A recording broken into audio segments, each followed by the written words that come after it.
बिहार विधानसभा चुनाव 2025 में राष्ट्रीय जनता दल यानी आरजेडी की करारी हार ने सबको चौंका दिया।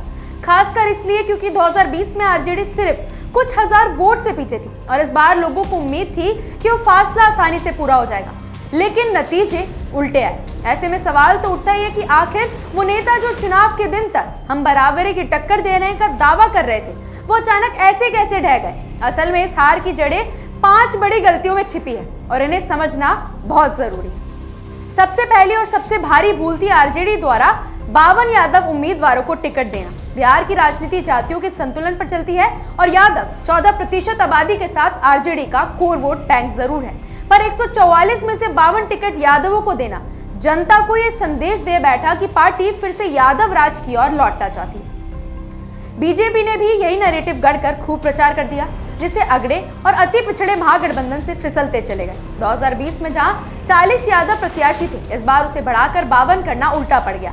लोग कहने लगे कि बाकी जातियों का क्या, और राजनीति में तो यही होता है, अगर एक तरफ झुकाव ज्यादा दिखे तो बाकी सब धीरे धीरे किनारा कर लेते हैं। अब दूसरी गलती की बात करें तो तेजस्वी यादव का गठबंधन की पार्टियों को बराबर सम्मान न देना भी भारी पड़ गया। कांग्रेस, वाम दल और छोटी पार्टियां शिकायत करती रही कि पूरे महागठबंधन को तेजस्वी केंद्रित बना दिया गया है। सीट बंटवारे में खींचतान, रैलियों में सहयोगियों की कम मौजूदगी और घोषणा पत्र का नाम तेजस्वी प्रण, ये सब ये दिखाने के लिए काफी था कि महागठबंधन एक टीम नहीं बल्कि सोलो शो बन गया है।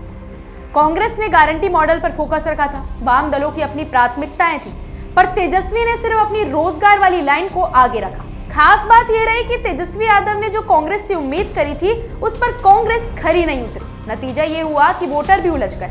कौन क्या कह रहा है, किसकी बात माननी है, गठबंधन चाहता क्या है।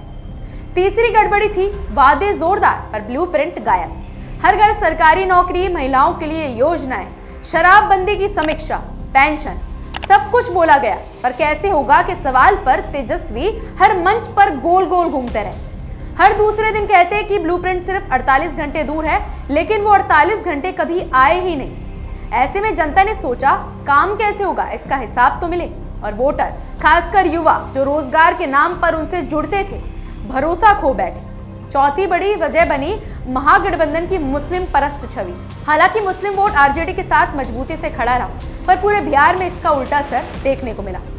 यादवों की ही एक हिस्से ने दूरी बना ली। एनडीए ने इस मुद्दे को खूब हवा दी। लालू के वक्फ बिल पर बोले पुराने भाषण वायरल कराए गए और तेजस्वी का वक्फ बिल ना लागू करने का वादा कई जगहों पर लोगों को पसंद ही नहीं आया। राजनीति में संतुलन जरूरी होता है और यहाँ संतुलन बिगड़ गया। पांचवा और उतना ही महत्वपूर्ण कारण था लालू परिवार का land for scam job case में फंसना और तेजस्वी का अपने पिता लालू प्रसाद यादव को लेकर दोहरे मन का दिखना।